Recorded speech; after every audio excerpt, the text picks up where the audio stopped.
आप सभी का स्वागत है माइंड बूस्टिंग क्लासेस पर। इस वीडियो में हम क्लास 7 इंग्लिश की बुक से chapter 2 a gift of chappals पढ़ने वाले हैं। तो बिफोर यू रीड यहाँ पर दिया गया है कुछ डिटेल्स चैप्टर के बारे में। तो इसमें मृदु के बारे में बताया गया है। मृदु एक यंग गर्ल है जो मद्रास में पली बड़ी है, ठीक है। और अब मद्रास को चेन्नई कहा जाता है विद टापी हर ग्रैंड मदर, उसकी ग्रैंड मदर के साथ, ठीक है। और टाटा हर ग्रैंडफादर, तो ग्रैंडफादर और ग्रैंडमदर के साथ यानी दादा और दादी के साथ मृदु जो है मद्रास में बड़ी हुई है, बड़ी हो रही है, ठीक है। मतलब वो मद्रास की रहने वाली है और वो अपने जो है ग्रैंडमदर और ग्रैंडफादर के पास रहती है। और एक आफ्टरनून जो उसकी ग्रैंडमदर है वो उसे उसकी आंट रुक्कुमणि के घर पे ले जाती हैं उसके कजन से मिलने, लल्ली, रवि और मीना से मिलने। तो अब मृदु जो है अपनी दादी के साथ जाती है अपनी आंट के घर, रुक्कुमणि के घर, अपने कजन से मिलने जिनका नाम है लल्ली, रवि एंड मीना। तो वहाँ वो लोग क्या क्या करते हैं वो हम इस चैप्टर में रीड करने वाले हैं। तो चलिए वीडियो शुरू करते हैं और मैं इस चैप्टर को एक्सप्लेन करती हूँ। उससे पहले अगर आपने हमारे चैनल को सब्सक्राइब नहीं किया सो प्लीज़ डू सब्सक्राइब। अब देखते हैं। A smiling Rukkumani threw open the door, जो डोर है वो रुक्कुमणि खोलती हैं। Ravi and Meena rushed out and Ravi pulled Mridu into the house. अब यहाँ पर 3 कजन्स बोले गए थे, एक रवि, मीना और लल्ली। तो रवि जो है, रवि और मीना बाहर आते हैं और रवि जो है मृदु को घर में मतलब खींच लेता है, घर की तरफ अंदर घुसाता है। फिर बोलते हैं wait let me take off my slippers, protested Mridu. Mridu बोलती है कि चलो मैं अपने स्लीपर्स तो उतार लूँ तब अंदर चलूंगी। वो जल्दी जल्दी बहुत एक्साइटेड होते हैं तो वो कहते हैं जल्दी अंदर चलो। तो मृदु कहती है रुको मैं स्लीपर्स उतारती हूँ, यानी चप्पलें उतारती हूँ। She set them out neatly near a pair of large black ones. उन्होंने, जो मृदु है उसने अच्छे से अपने स्लीपर उतारे, एक ब्लैक कलर के लार्ज से स्लीपर पड़े थे उन्हीं के साइड में उसने अच्छी तरीके से अपने स्लीपर्स को उतारा। Those were grey actually with dust. वो ना एक्चुअली ग्रे थे बट उसमें डस्ट लगी हुई थी उन स्लीपर्स में। You could see the clear mark of every toe in on the front of each sleeper. The marks for the 2 big toes were long and scrawny. तो जो slippers रखे हुए थे वो कैसे थे, वो ऐसे थे कि बहुत बहुत ज़्यादा पुराने स्लीपर्स हों, ऐसा लग रहा था। मतलब उसमें हर टो का यानी हर फिंगर का, ऐसे फिंगर्स होते हैं ना पैरों की, तो हर फिंगर का मार्क था उस स्लीपर पर, ठीक है। और ऐसा लग रहा था वो बहुत पुरानी स्लीपर है। और जो बिग टोज़ होती हैं, 2 ऐसे बड़ी बड़ी टोज़ होती हैं ना, वो तो बड़ी लॉन्ग टाइप का उनका निशान बना हुआ स्लीपर पर कि पूरा गड़ा हुआ था पैर के निशान यानी जो टोज़ होते हैं उनके निशान उस स्लीपर पर। स्क्रॉनी का क्या मतलब होता है? स्क्रॉनी का मतलब होता है थिन, यानी स्किनी, ठीक है। तो लंबा सा ऐसे मतलब बना हुआ था। तो यही कहा गया है कि उसने स्लीपर्स जब वो उतार रही थी मृदु अपनी स्लीपर्स, तो जब वो अपनी स्लीपर्स उतार रही थी तो पास में उसने 2 स्लीपर और देखे थे जो बहुत पुराने लग रहे थे और उसमें जो है छपे हुए थे पैरों के टोज के निशान। अब मृदु के पास इतना टाइम नहीं था to wonder about whose slipper they were because Ravi dragged her to the backyard behind the thick bitter berry bush. अब ऐसे स्लीपर्स देखकर उसे काफ़ी ज़्यादा हैरानी हुई, लेकिन वो पूछ नहीं पाई क्योंकि जल्दी जल्दी रवि ने उसको खींचा बैकयार्ड की तरफ वो ले आया रवि मृदु को।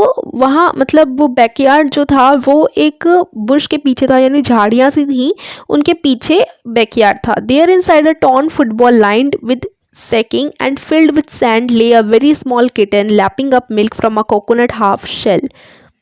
तो वहाँ पर क्या है, एक फुटबॉल है जो फटी हुई थी, lined with sacking and filled with sand. वो मिट्टी से भरी हुई एक फुटबॉल थी और ले अ वेरी स्मॉल किटन, और उस फुटबॉल के अंदर एक छोटी सी किटन थी, यानी जो कैट की बिल्ली जो बिल्ली की बच्चा होता है ना कैट का, उसको हम किटन कहते हैं। Lapping up milk from a coconut half shell, और वो मिल्क पी रहा था किससे? एक कोकोनट के हाफ शेल से, ठीक है। We found him outside the gate this morning. He was mewing and mewing. Poor thing, said Meena. Meena कहती है कि ये हमने कब देखा? ये हमने देखा था, हमने इसको बाहर देखा था गेट पर आज सुबह सुबह। ये म्याऊ म्याऊ कर रहा था, जैसे कैट्स आवाज़ करती है ना वैसे ही कर रहा था। तो ऐसा मीना कहती है, बताती है मृदु को, ठीक है। तो इस तरीके से देखो वो लोग जाते हैं। देखो ऐसे तो ये झाड़ियाँ टाइप की हैं, बुशेज है ना, इसके पीछे ये पूरा बैकयार्ड है, ठीक है, पीछे की तरफ की जगह, ठीक है। तो ये घर में ही है और यहाँ आप देखेंगे तो ये रही वो कैट। इस कैट पे देखो, ये कैट है, छोटी सी किटन है, और ये फुटबॉल फटी हुई है, हवा नहीं है फुटबॉल में, उसके ऊपर ये बैठी है। और देखो कोकोनट, हाफ शेल है कोकोनट का, उसमें से ये मिल्क पी रही है। तो यहाँ इस तरीके से बताया गया है। It's a secret, Amma says Paati will leave for our Paddu Mama's house if she knows we have a cat. तो अब मीना बोलती है कि अम्मा, ये हमारा सीक्रेट है कि हमारे पास कैट है। अम्मा कहती हैं कि पाती, पाती कौन है? पाती को तमिल में ग्रैंड मदर कहते हैं। ये एक तमिल स्टोरी है, जैसे आप इनकी ड्रेसिंग से भी देख पा रहे होंगे ना। तो ये एक तमिल स्टोरी है, तो इसमें कुछ वर्ड्स जो हैं तमिल के हैं, ठीक है। तो मतलब जैसे पाती का मतलब होता है ग्रैंड मदर, तमिल में कहा जाता है। तो ये मीना कहते हैं कि ये एक सीक्रेट है। अम्मा कहती हैं कि जो हमारी ग्रैंड मदर हैं पाती हैं, वो हमारे पद्दू मामा के घर चली जाएंगी अगर उन्हें पता चल जाएगा कि हमारे पास कैट है। तो मतलब कैट को रखने के लिए वो राज़ी नहीं होंगी या कुछ, तो इसी वजह से यहाँ कहा गया है कि वो चली जाएंगी हमारे घर से पद्दू मामा के घर पर अगर उन्हें पता चल गया कि हमारे पास कैट है। तो वो छुपा कर रख रहे हैं, सीक्रेट रख रहे हैं इस बात को पाती से, यानी ग्रैंड मदर से। People are always telling us to be kind to animals but when we are they scream. लोग फिर, oh don't you bring that dirty creature here, said Ravi. अब रवि बोलता है कि हमेशा लोग कहते हैं कि जानवरों से प्यार से रहो, उनका देखभाल करो, ठीक है। मतलब ऐसा कहा जाता है कि जानवरों को नुकसान नहीं पहुंचाना चाहिए, लेकिन जब हम उनके साथ काइंड होते हैं, तब काइंड का मतलब जब उनके साथ प्यार से रहते हैं तो लोग हम पे चिल्लाते हैं। जो बड़े जने हैं वैसे तो बोलेंगे कि एनिमल्स के साथ हमें काइंड रहना चाहिए, और जब हम काइंड रहते हैं तो वो हमें स्क्रीम, यानी हमारे ऊपर चिल्लाने लग जाते हैं कि नहीं नहीं, इस डर्टी क्रिएचर को इधर मत लाओ। यानी देखो, अगर बाहर आपको कोई कैट मिले और वो थोड़ी सी डर्टी है, यानी थोड़ी गंदी हो रखी है या मिट्टी है उसके ऊपर और उसकी लगी हुई है, तो आप उसे क्या करेंगे? आप मान लो उसके घर ले जा रहे हैं, ठीक है। वैसे कहा जाता है कि हमें एनिमल्स के साथ काइंड रहना चाहिए, लेकिन जैसे वो घर आएगा तो लोग कहते हैं ना बड़े, नहीं नहीं, तो बड़ा गंदा और ऐसे घर में मत लाओ, है ना। तो इसी तरीके से यहाँ रवि कह रहा है कि रवि बता रहा है कि हमारे जो बड़े जने हैं वो कहते हैं एनिमल से काइंड रहना चाहिए, लेकिन जब हम उनको घर पे लाते हैं तो कहते हैं नहीं नहीं, ये बहुत गंदा है, इसे यहाँ पर मत लाओ। Do you know how hard it is just to get a little milk from the kitchen. अब देखो, वो कैट को छुप छुप के पाल रहे हैं, तो वहाँ अब उसके लिए दूध वगैरह भी चाहिए होगा, तो दूध भी छुप छुप के ही लाना पड़ेगा। तो वो बोलता है कि कितना मुश्किल होता है किचन से दूध लाना। पाती saw me with a glass in my hand just now. जो पाती हैं, यानी जो हमारी ग्रैंड मदर है, उन्होंने अभी अभी हमारे हाथों में एक ग्लास देख लिया था दूध का। I told her I am very hungry, I want to drink it, but the way she looked at me I had to drink most of it to throw her off the scent, mislead her so that she won't understand the real purpose. तो देखो, अब यहाँ पर बोला गया है, जो रवि बताता है यहाँ पर कि पाती ने मुझे ना ग्लास के साथ देख लिया था, दूध के ग्लास के साथ, तो मैंने उनसे कहा कि मैं तो बहुत ज़्यादा भूखा हूँ, इसलिए मैं ये पीना चाहता हूँ। तो उन्होंने मुझे ऐसे देखा जैसे कुछ, तो मतलब उन्हें ऐसा लगा कि उन्होंने मुझ पर शक किया कि सच में ये पीना चाहता है। मतलब वो वहाँ खड़ी रही और मुझे नाटक करना पड़ा। मतलब मैंने आधे से ज़्यादा ग्लास तो पी ही लिया था, जिससे उनको लगे कि सच में मुझे भूख लगी है और मैं उसे पी रहा हूँ, ग्लास के दूध को, है ना। तो इसी वजह से यहाँ पर लिखा है throw her off the scent. इसका मतलब होता है कि उन्हें मिसलीड करना, जिससे वो समझ ना पाए रियल पर्पस। अब उसने दूध पी लिया, इससे जो पाती थी उन्हें लगा कि हाँ सच में इसको भूख लगी होगी, इसलिए दूध पी रहा है। तो उनका शक मिटाने के लिए मुझे आधे से ज़्यादा दूध तो खुद ही पीना पड़ा। उसके बाद then she wanted the tumbler back. फिर जिस गिलास में वो दूध ले रहा था, अब उन्हें वो वापस भी चाहिए था। Paati I will wash it myself, why should I put you to the trouble, I told her. फिर मैंने उनसे कहा कि पाती आप फिक्र मत करो, ये जो ग्लास है मेरे पास, इसे मैं खुद धो लूँगा, तुम क्यों टेंशन ले रही हो, यानी आप क्यों ट्रबल में आ रही हो।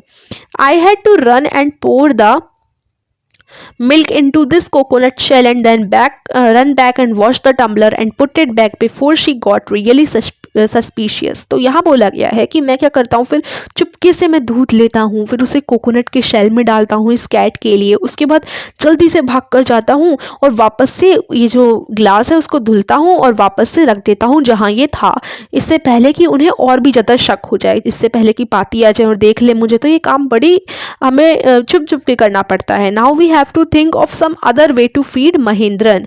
अब ये महेंद्रन कौन है? वो बोलता है कि अब हमें कोई और तरीका तो निकालना ही पड़ेगा महेंद्रन को खाना पीना दूध पिलाने का, ठीक है।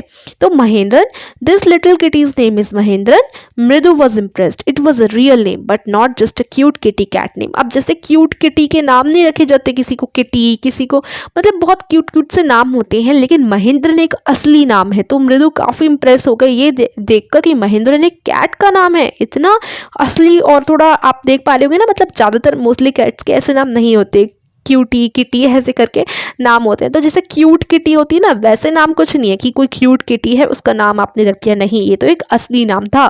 तो मृदु काफ़ी अच्छा लगा मृदु को ये नाम सुनकर। Actually his full name is Mahendra Varma Pallava Punai, MP Pune for short if you like. He's a fine breed of cat. Just look at his fur, like a lion's mane. And you know what's the emblem of the ancient Pallava kings was, don't you?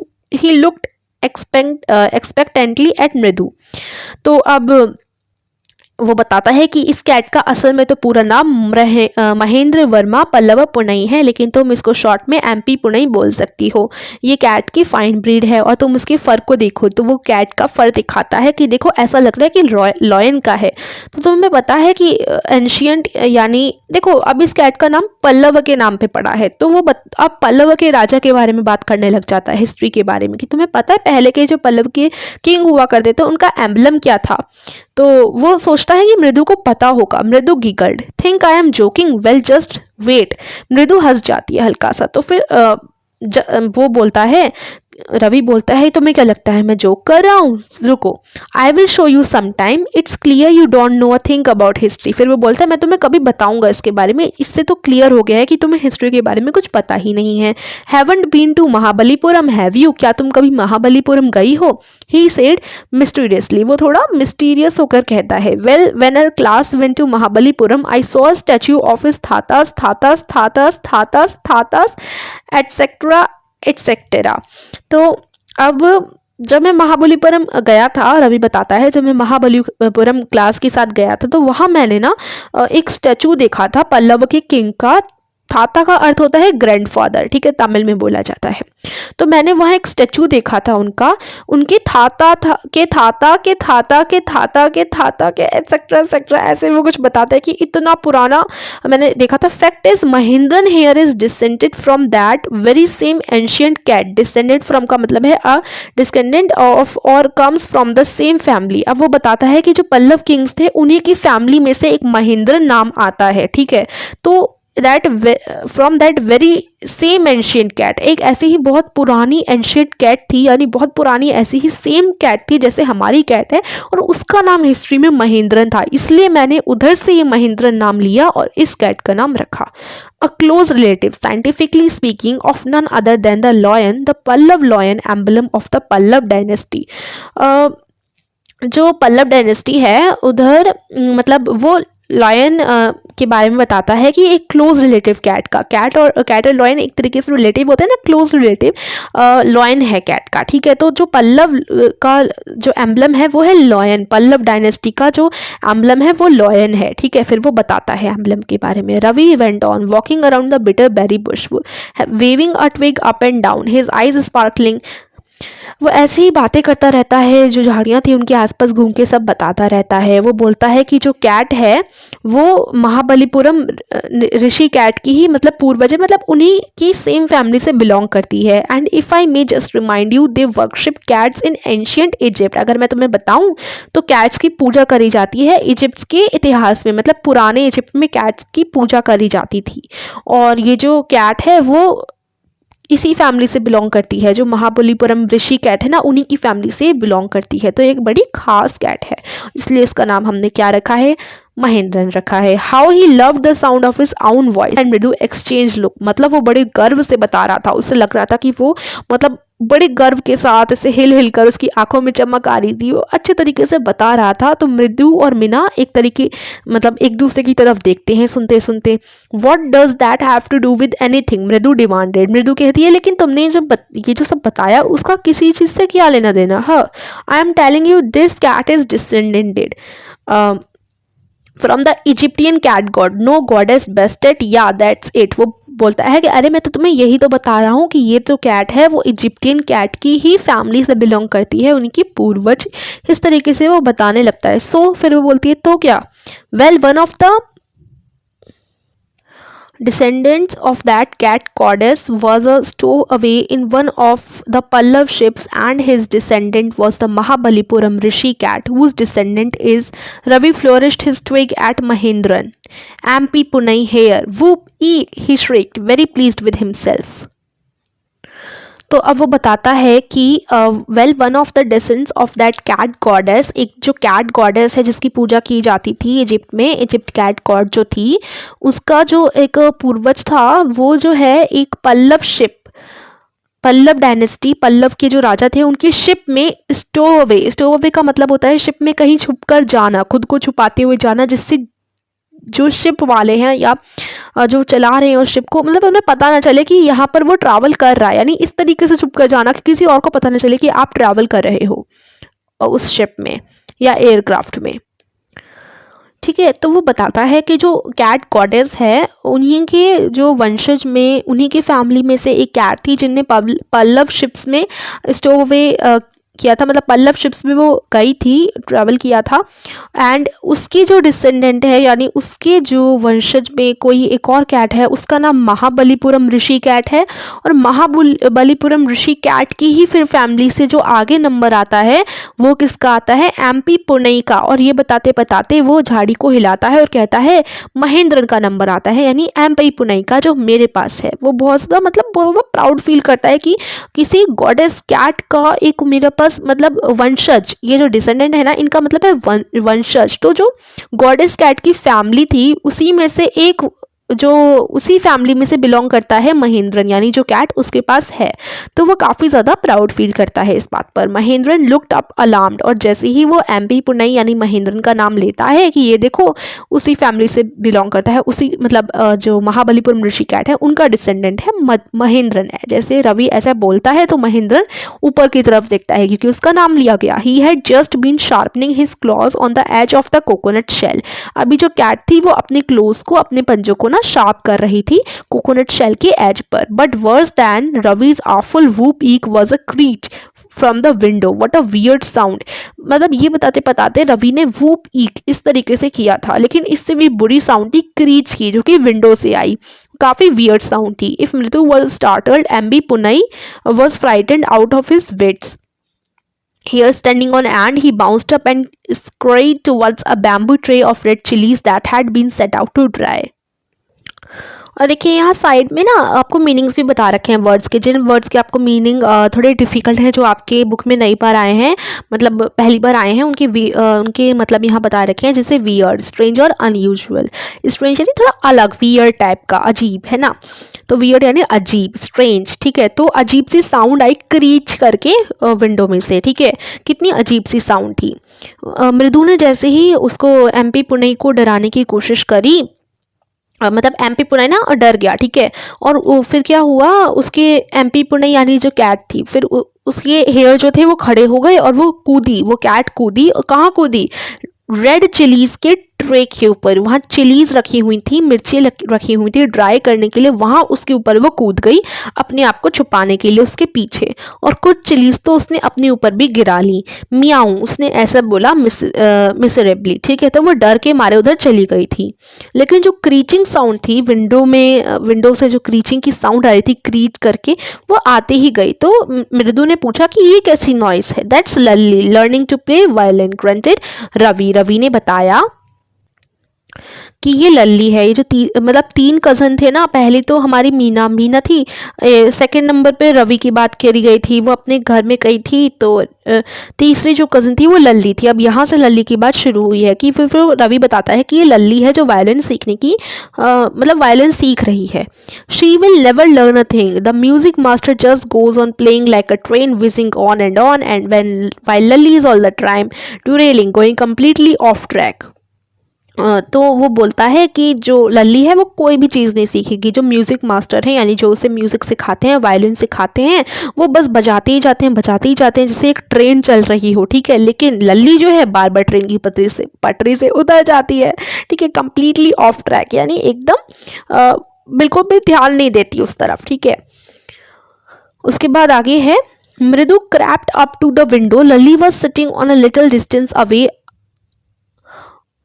उसके बाद यहाँ तक पहले हम समझते हैं, मृदु ने विंडो जो है विंडो खोलकर थोड़ा सा देखा तो लल्ली जो थी थोड़ी सी डिस्टेंस पे बैठी हुई थी। उसके बाद आगे, awkwardly holding her violin and bowstring, her elbows jutting out and her eyes glazed with concentration। तो यहाँ बोला गया है कि उसने बड़े अजीब तरीके से तो वायलिन पकड़ रखा था और उसकी स्ट्रिंग्स को पकड़ रखा था। उसके जो एल्बोज थे वो बाहर की तरफ निकल रहे थे और उसकी जो आईज थी वो बहुत कॉन्सेंट्रेशन के साथ देख रही थी। In front of her with most of his back to the window was a bony figure of the music master.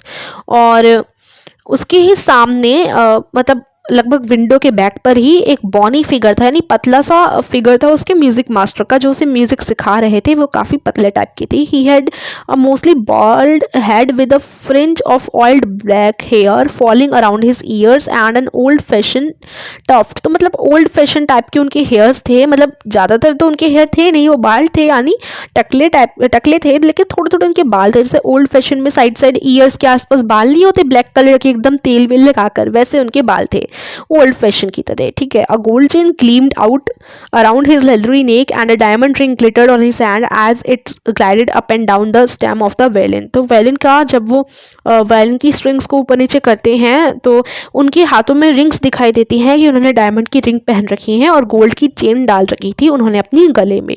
ठीक है। A large foot stuck out from beneath his gold-bordered vesty edge and he was beating time on the floor with the scrawny big toe। तो अब यहाँ एक word है stumble और वेष्टी का मतलब यहाँ बताया गया है। हाँ, तो देखिए धोती को हम तमिल में वेष्टी बोलते हैं, तो उन्होंने मतलब उनकी गोल्डन बॉर्डर की वेष्टी थी उसमें से मतलब अपने पैरों को निकाल रखा था। ठीक है। मतलब एक तरीके से उनके जो पैर थे उनका जो टो था वो ऐसे ऐसे फ्लोर पे वो ऊपर नीचे कर रहे थे। ठीक है। तो यहाँ आगे दिया गया होगा कि वो कैसे बैठे हैं। देखो ऐसे बैठे हैं, देखो ये पूरा पैर इस तरीके से निकल रहा है और अपनी टो को ऊपर नीचे वो यहाँ ज़मीन पर मार रहे हैं। ठीक है। म्यूज़िक के साथ साथ। ठीक है। ताल पे। और he played a few notes, उन्होंने कुछ नोट्स बजाए और लल्ली जो है stumbled behind him on her violin, यानी वो भी जैसे जैसे वो बजाते जा रहे हैं बार बार मतलब वैसे ही उन्हें फॉलो करती जा रही थी एकदम, which looked quite helpless and unhappy in her hands, यानी बड़ी मतलब ऐसा लग रहा था कि उसे ज़बरदस्ती बिठाया गया है और उसके हाथ बिल्कुल जम नहीं रहे थे वायलिन पर। What a difference! The music master's notes seemed to float up and settle perfectly into the invisible tracks of the melody. It was like the wheels of a train fitting smoothly into the rails and whizzing along, as Ravi said। Ravi कहता है कि कितना difference है, जो music master जब violin बजाते हैं तो ऐसा लगता है कि जो सुर है वो एकदम ऊपर जा रहे हैं, एकदम परफेक्टली सेटल कर रहे हैं और मेलोडी के साथ साथ चलते जा रहे हैं, मतलब अच्छी तरीके से वो बजाते हैं। ऐसा लगता है कि जैसे जो ट्रेन है उसके जो व्हील्स हैं वो अच्छी तरीके से पटरी पर स्मूथली चल रहे हैं और चलते ही जा रहे हैं और एक मेलोडी में वो बजाते हैं।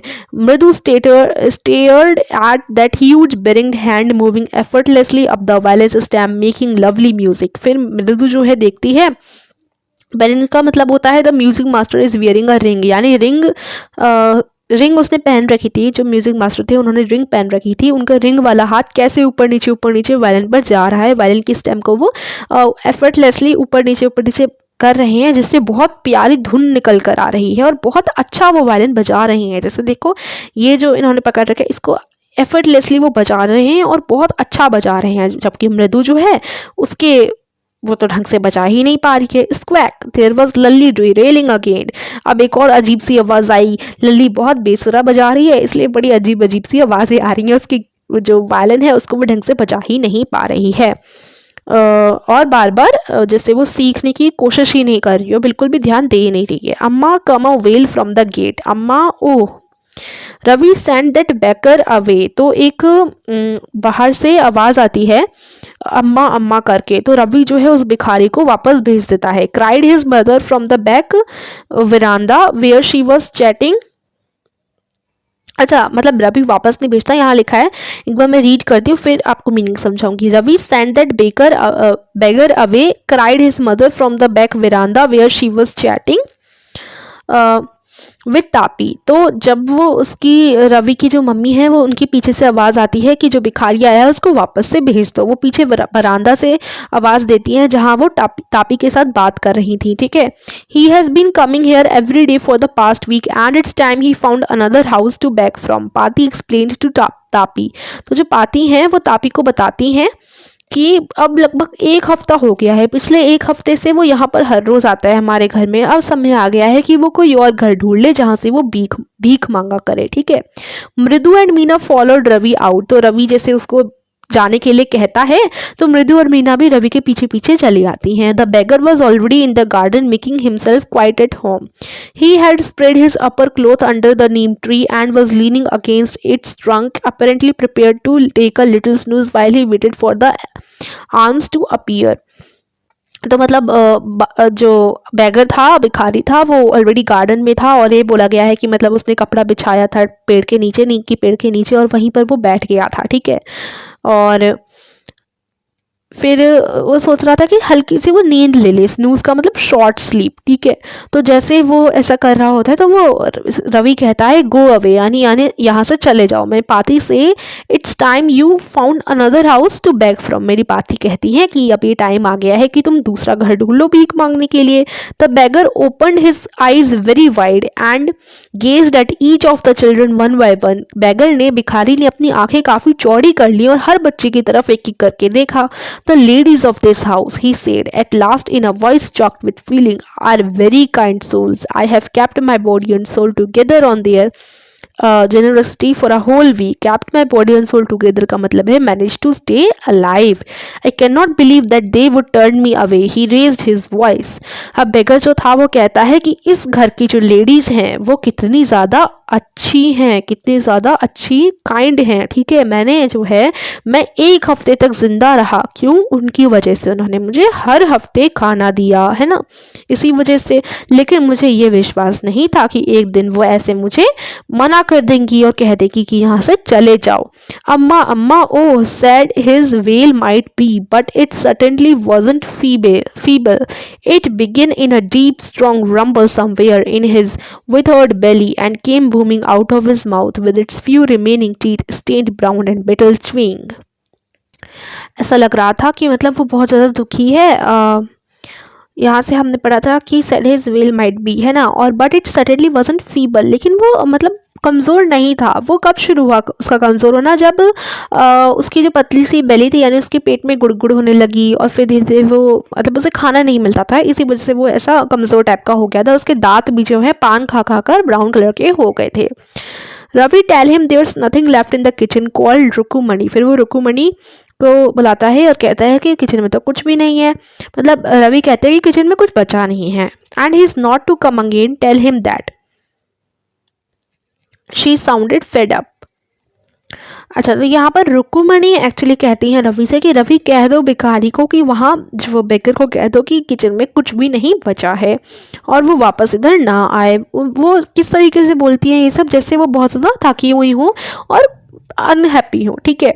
Ravi didn't have to repeat it all to the beggar. What his mother said had been easy for all of them to hear there under the neem tree. Neem tree के अंदर नीचे वो खड़े थे और जो रुकुमणि ने बोला था वो वापस रवि को रिपीट करने की ज़रूरत नहीं थी, वापस से बेगर से कहने की ज़रूरत नहीं थी, क्योंकि इतनी तेज़ बोल दिया था रवि की मम्मी ने कि सबको वहाँ पर सुनाई दे चुका था, ठीक है। The beggar set up and side. फिर बेगर जो है खड़ा हो जाता है और साई करता है, यानी इस तरीके से ऐसे करता है, ठीक है। I'll go, he said wearily. Okay, I'll go, he said wearily. Only let me have a rest under this tree. वो कहता है कि हाँ मैं चला जाऊँगा, लेकिन मुझे यहाँ पर इस पेड़ के नीचे, नीम के पेड़ के नीचे रेस्ट तो करने दो। The sun is so hot, the tar has melted on the road. ये जो सन है वो बहुत ज़्यादा गर्म हो रहा है और मतलब रोड भी पूरी तप ही गई है। My feet are already blistered. Blistered का मतलब कि स्किन पे बबल आ जाना गर्मी के कारण, ठीक है। तो वो नंगे पैर चल रहा था तो उसके पैर जो है पूरी तरीके से छालों वगैरह से भर गए थे क्योंकि गर्मी बहुत ज़्यादा थी। तो इसलिए वो कहता है कि मुझे इस पेड़ के नीचे आराम करने तो थोड़ी देर तक, मेरे पैर पहले से ही ब्लिस्टर्ड हैं। He stretch out his feet to show large pink peeling blisters on the soles of his bare feet. वो अपने पैर थोड़े से उठाता है दिखाने के लिए कि कितने बड़े बड़े पिंक कलर के मोटे मोटे ब्लिस्टर्स, यानी थोड़े बबल्स टाइप के या बॉयल्स टाइप के, फोड़े टाइप के हो गए हैं उसके फीट पर। I suppose he doesn't have the money to buy chappals, Mridu whisper to Meena Ravi. Meena और रवि से मृदु कहती है मेरे हिसाब से उसके पास पैसे नहीं है चप्पल खरीदने के। Have you got an old pair in the house somewhere, तो वो मृदु पूछती है कि तुम्हारे पास घर पे कोई ओल्ड पेयर है चप्पलों का। I don't know said Ravi. Ravi कहता है मुझे नहीं पता। Mine are too small to fit his feet, मेरे तो बहुत छोटे हैं जो उसके पैर में आ जाएं, और I should have given them to him, वरना मैं उसको दे देता। And his feet were larger than Mridu's and Meena's, और उसके जो फीट थे वो मृदु और मीना से भी काफ़ी ज़्यादा बड़े थे। The beggar was shaking out his upper cloth and tightening his dhoti. जो बेकर है वो he raised his eyes and look fearfully at the road gleaming in the afternoon heat, मतलब वो अपनी धोती को थोड़ा टाइट करता है और अब वो ऐसा अपनी आँखें जो है डर, मतलब अपनी आँखें रेस करता है और रोड की तरफ देखता है आफ्टरनून हीट में। वो सोचता है कि चलो अब कुछ तो यहाँ से मिल नहीं पाया, मुझे ऐसे ही नंगे पैर जाना पड़ेगा इस रोड पर तपती धूप में। He needs something on his feet, Meena said her big eyes filling, it's not fair, यानी विद आइस फिलिंग का अर्थ होता है विद टीयर्स। तो मीना को उसे देखकर बहुत ज़्यादा तरस आ गया है ना, क्योंकि वो नंगे पैर था, उसके पैरों को कुछ ना कुछ तो चाहिए था। हम उसे कुछ उसकी मदद नहीं कर पाए तो हम उसके पैर में चप्पल तो दे ही सकते हैं उसे। उसकी जो आंखों में से आंसू आ गए। मीना कहते हैं ये बिल्कुल सही नहीं है। Sure said Ravi, I am thinking about it, blubbering it's not fair, it's not fair, isn't going to help. रवि कहता है तुम चुप हो जाओ, मैं इसके बारे में कुछ सोच रहा हूँ। ऐसे बड़बड़ करने से कि ये सही नहीं है, ये सही नहीं है, it is not fair, it is not fair करने से कुछ नहीं होगा। इन 2 minutes he will be frying his feet on that road, 2 minute के अंदर अंदर उसके जो फीट है वो पूरी तरीके से तप जाएंगे इस रोड पर। What he needs is a pair of chappals, उसे ज़रूरत किसकी है? चप्पल्स की। So where do we get them, हम उन्हें कहाँ से लाएं? Come let's search the house, चलो हाउस को सर्च करते हैं, ढूंढते हैं स्लीपर्स कहाँ हैं। He pushed Mridu and Meena into the house, वो मृदु और मीना को घर की तरफ पुश करता है और खुद भी जाता है। Just as she stepped into the veranda, Mridu's eyes fell on the old looking chappals she had noticed when she arrived. तो जैसे ही वो वरांडा की तरफ जाती है, तो जैसे वो आई थी ना रुक्मिणी के घर, तो उसे एक बड़े अजीब तरीके के स्लीपर्स दिखे थे। मैंने आपको बताया था कहानी के स्टार्टिंग में कि ऐसे स्लीपर्स जिसमें पैरों के टोज के निशान छपे थे, तो यही थे वो स्लीपर्स पुराने टाइप के, जिसमें आप देखोगे इतने पुराने कि देखो जो टोज के निशान है वो भी यहाँ पर छपे हुए हैं स्लीपर्स पर, ठीक है। तो वो उन्हीं स्लीपर्स को देखती है, नोटिस करती है। रवि वो विस्पर करती है, मतलब वो रवि को बुलाती है, हुज आर दोज, मतलब ये स्लीपर किसके हैं? Ravi turned and glance at the shabby looking but sturdy old slippers, he beamed and noted these are just the right side, he said picking them up.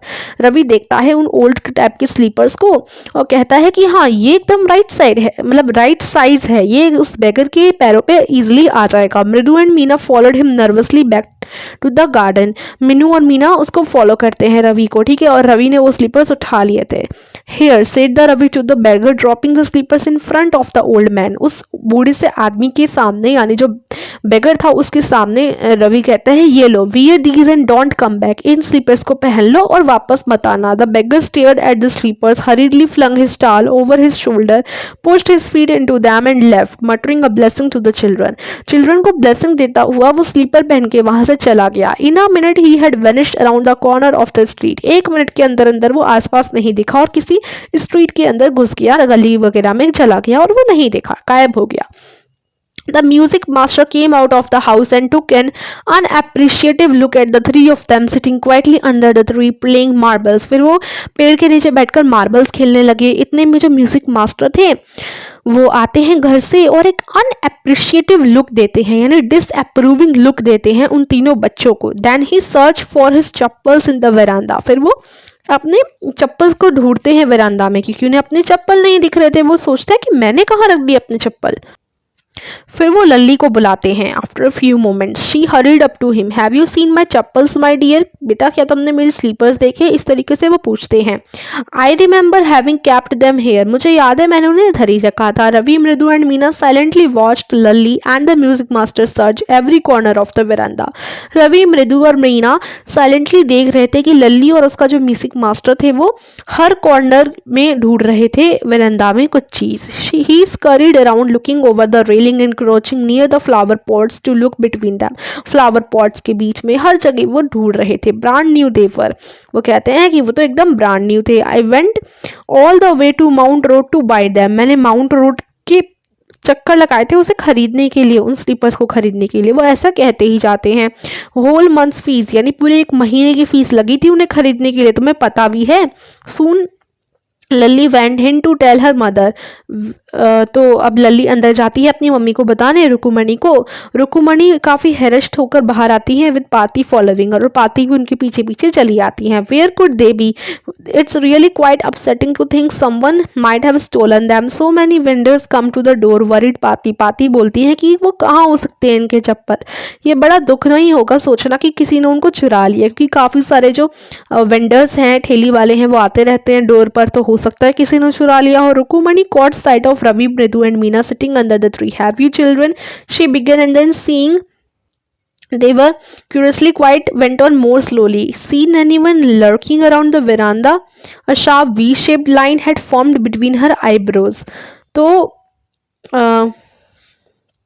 अब जो रुक्मणी थी वो देखती हैं रवि, मृदु और मीना तो पेड़ के नीचे बैठकर कंचे खेल रहे हैं, तो वो पूछती हैं हैव यू चिल्ड्रन, यानी तुम बच्चों ने। वो ऐसा शुरू करते हैं और जैसे ही वो देखते हैं कि वो लोग खेल रहे हैं, curiously quite went on more slowly, धीरे धीरे पूछती हैं। Seen anyone lurking around the veranda waiting quietly without attraction, यानी तुमने किसी को इधर उधर घूमते हुए वेरांडा के देखा है। Sharp V shape line head form between her eyebrows, उनके आईब्रोज में वी शेप की लाइन बन गई थी, यानी इस तरीके से उनके मतलब इस तरीके से वी शेप टाइप का हो गया ना, तो इस तरीके की शार्प उनकी लाइन बन गई थी उनके आईब्रोज की। Another straighter tighter one appeared in place of her usually soft pleasant mouth. Rukumani was angry, वो गुस्से में थी, साफ साफ बात तो ये है। थॉट मृदु विद अ शिवर, मतलब मृदु को थोड़ा डर सा लगा, वो काँप कर सोचती है कि ये जरूर गुस्से में है। She wouldn't be so upset if she knew about the poor beggar with sores on his feet, she tried to tell herself. वो सोचती है कि वो चप्पल तो हमने उस भिखारी को दे दिए। वो सोचती है कि नहीं नहीं, वो गुस्सा नहीं करेंगे अगर हमें बता देंगे हम लोगों ने कि हमने तो एक बेचारे बेगर को ही वो दिए हैं, कुछ गलत काम तो किया नहीं उन स्लीपर्स के साथ। Taking a deep breath, she cried, "Rukumani, there was a beggar here. Poor thing, he had such boils on his feet." तो एक गहरी सांस लेकर वो बोल पड़ती है कि रुकुमणि देखो, वहां पर ना एक बेगर आया था, बहुत ज्यादा उसके पैर पर छाले थे। सो said रुकुमणि grimly turning to Ravi, तो वो पूछती है तो क्या हुआ। रुकुमणि बोलती है रवि की तरफ मुड़ते हुए, you give the music master chappal to the old beggar who turns up here. वो पूछते हैं कि तुमने क्या वो चप्पल दे दिया उनको जो बेगर आया था। चिल्ड्रन दीज डेज ग्रोन पाती, पाती बोलती है कि ये आजकल के बच्चे, इस तरीके से वो बोलती हैं। Amma, didn't you tell me about Karna who gave away everything he had, even his gold earrings? He was so kind and generous. तो फिर वो एक बच्चा बोलता है कि अम्मा आपने मुझे कर्ण के बारे में भी तो बताया था, जो हमारा कर्णवीर मतलब दानवीर कर्ण ऐसा बोला जाता ना, तो जो कर्ण था उन्होंने भी तो सब कुछ अपना दान कर दिया था, इवन उनके गोल्ड के इयरिंग भी दे दिए थे। वो कितने काइंड थे, दयालु थे। सिली स्नैप्ड रुकुमणि, रुकुमणि बोलती है silly, Karna didn't give away other people things, he only give away his own. Rukumani बोलती है कि वो सिर्फ अपनी चीज दान किया करते थे, दूसरों की नहीं। But my chappals wouldn't have fitted the beggar feet. Ravi rushed brashly on, Ravi बोलता है कि लेकिन मेरे चप्पल तो उस बेगर की फीट पे आते ही नहीं। एंड अम्मा if they did fit would you really not have minded. फिर वो पूछता है कि अगर अम्मा मान लो मेरे स्लीपर उस भिखारी के आ भी जाते, तब भी क्या आप मुझसे कुछ नहीं कहती। Ravi said Rukumani very angry now, go inside this meet. अब रवि मतलब एक तरीके से बहस टाइप की ही कर रहा था, पहले वो बोल रही थी फिर रवि अब आपस में रिप्लाई दे रहा था, तो रुकुमणि को बहुत ज्यादा गुस्सा आ जाता है। वो कहती है कि अभी के अभी अंदर जाओ। She hurried indoors and brought out Gopu Mama's hardly worn new chappals. वो जल्दी जल्दी अंदर जाती हैं और गोपू मामा के मुश्किल से पहने हुए एकदम नए नए चप्पल ले आती हैं। These should fit you sir. वो बोलती है कि सर ये आपके ज़रूर फिट हो जाएंगे, इनको पहन लो। आई एम सो सॉरी, मैं बहुत ज़्यादा सॉरी, मतलब मैं बहुत ज़्यादा शर्मिंदा हूँ, मेरा बेटा बहुत ज़्यादा शरारती है। The music master's eye light up, he put them on trying not to look happy. तो जैसे ही म्यूजिक मास्टर एकदम नई नए चप्पल देखते हैं तो उनकी आंखें तो चमक जाती हैं, लेकिन वो उन ऐसा प्रटेंड करते हैं कि वो बिल्कुल खुश नहीं है। वो उन्हें पहन लेते हैं, अंदर से वो खुश होते हैं, लेकिन बाहर से वो ऐसा जताते हैं कि वो खुश नहीं है। Well I suppose these will have to do. These days children have no respect for elders. What to do? A Hanuman incarnate, only Ram can save such a naughty fellow. रुकुमणि's eyes flashed. वो बोलते हैं कि चलो इससे काम चल जाएगा, आजकल के बच्चों की तो रिस्पेक्ट भी नहीं है एल्डर्स के लिए, बड़े राम ही हैं जो ऐसे नॉटी यानी इतने शरारती बच्चों को बचा सकते हैं, सिर्फ राम ही हैं। रुकुमणि eyes flashed. She didn't seem to like Ravi being called a monkey, even a holy monkey. She stood stiff and straight by the front door. It was clear she wanted him to leave quickly. लेकिन ऐसा सुनकर जो रुकुमणि थी उसे अच्छा नहीं लगा। वो अपने बेटे रवि को एक बंदर, इवन अ होली मंकी भी नहीं बोलना चाहती थी। अ ह्यूमन इनकार्नेट, यहाँ मैंने एक लाइन मिस कर दी, सॉरी। अ ह्यूमन इनकार्नेट का क्या मतलब है?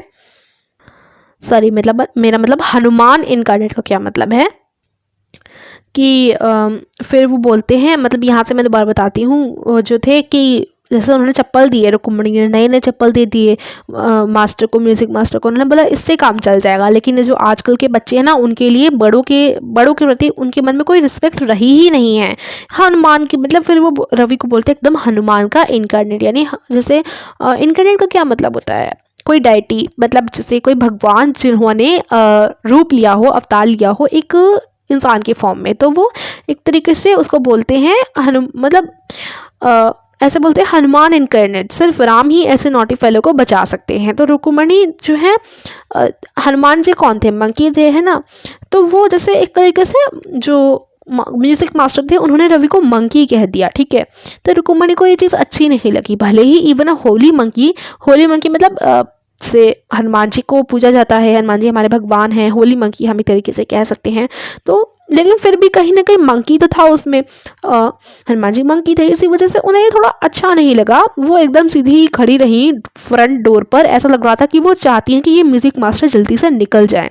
When he had clatter off in his new chappals she said, Mridu come in and have some tiffin. Clattered off का मतलब gone off noisily with the noise of clatter और sleep chappals, ठीक है। तो फिर जैसे ही यहाँ पर बोला गया है, जैसे ही जो म्यूजिक मास्टर थे वो अपनी नई नई चप्पल के साथ आवाज़ करते हुए चले जाते हैं, तब जो रुक्मणी है वो कहती हैं, रुक्मणी मृदु को बुलाती हैं, मृदु आओ और टिफिन यानी थोड़ा लंच करो, मतलब खाओ थोड़ा। Honestly how do you children think of such things? Thank God your Gopu mama doesn't wear his chappals to work. फिर रुक्मणी बोलती हैं कि पहले मुझे सच सच बताओ कि तुम बच्चों के दिमाग में ऐसी चीज़ें आती कहाँ से हैं? ये तो सही है कि तुम लोगों की गोपू मामा ये स्लीपर्स नहीं पहनते, ये चप्पल नहीं पहनते काम में जाते वक्त, इसी वजह से ये चप्पल बचे हुए थे और ये मैंने दे दिए, वरना आज होता क्या, म्यूजिक मास्टर तो बहुत गुस्सा करते।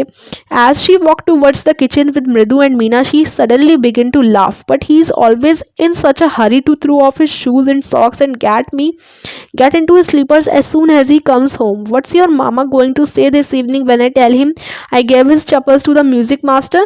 फिर क्या होता है, जब वो किचन की तरफ बढ़ती हैं मृदु और मीना के साथ, वो अचानक से हंसने लग जाती हैं। वो बोलती हैं, लेकिन तुम्हारे जो गोपू मामा है वो हमेशा इतनी जल्दीबाजी में रहते हैं, जैसे ही घर आएंगे अपने शूज़ और सॉक्स को हटाएंगे और अपने चप्पल्स पहन लेंगे घर आते ही। लेकिन अब मैं तुम्हारे मामा से क्या कहूँगी इस शाम जब वो आएंगे और मैं उनके चप्पल्स नहीं दे पाऊँगी, क्योंकि चप्पल तो अब मैंने उनके चप्पल तो नए चप्पल तो म्यूजिक मास्टर को दे दिए, अब तुम्हारे मामा आकर पूछेंगे कि मेरे चप्पल कहाँ हैं, तो मैं उन्हें क्या जवाब दूंगी। ऐसा सोचकर वो हंसने लग जाती हैं, ठीक है। तो जिससे इसके अब इस कहानी को लिखा है वसंत सूर्या ने। फ्रॉम मृदु इन मद्रास गोरुचका टर्न्स अप, यहाँ इस मृदु इन मद्रास और गोरुचका टर्न्स अप यहाँ से ये कहानी ली गई है, कहानी का पूरा छोटा सा पार्ट लिया गया है। और यहाँ पर इस कहानी से देखिए हमें क्या सीख मिलती है, अगर सोचा जाए तो हमें ये सीख मिलती है कि हमें जो लोगों की मदद करनी चाहिए। जो लोग नीड में होते हैं उनकी मदद करनी चाहिए, ठीक है, एक्चुअली नीड में होते हैं उन लोगों की मदद हमेशा हमें करनी चाहिए। अब देखो यहाँ पर क्या था, जो बेगर था वो रियली नीड में था। बेगर के जो पैर थे वो तप रहे थे बहुत बुरी तरीके से, है ना। तो हमें उसकी, बच्चों ने उसकी हेल्प करी। तो यहाँ ये सिखाया गया है कि हमें सबकी हेल्प करनी चाहिए, है ना, जब वो कोई नीड में हो। अभी जो गोपू मामा हैं जिनके स्लीपर्स गए, जिनके स्लीपर्स देने पड़े बदले में, अब गोपू मामा नए स्लीपर खरीद लेंगे, लेकिन वो जो भिखारी था उसके तो पूरे पैर ही पूरे जल ही जाते हैं ना इसी वजह से। तो हमेशा जो नीड में लोग होते हैं उनकी हेल्प करनी चाहिए, यही हम इस स्टोरी से सीखते हैं। और बस इतनी सी ये कहानी थी, एंड थोड़ी सी लॉन्ग थी, बट आई होप आपको अच्छे से समझ आ गई होगी। नेक्स्ट वीडियो में हम बुक वर्क देखेंगे, तो इस वीडियो को लाइक कीजिए अगर वीडियो पसंद आई हो, और अच्छे से अगर ये चैप्टर समझ आया हो तो आप इसे अपने फ्रेंड्स के साथ शेयर कर सकते हैं। और हाँ, चैनल को सब्सक्राइब करना तो बिल्कुल मत भूलिएगा। Thank you for watching.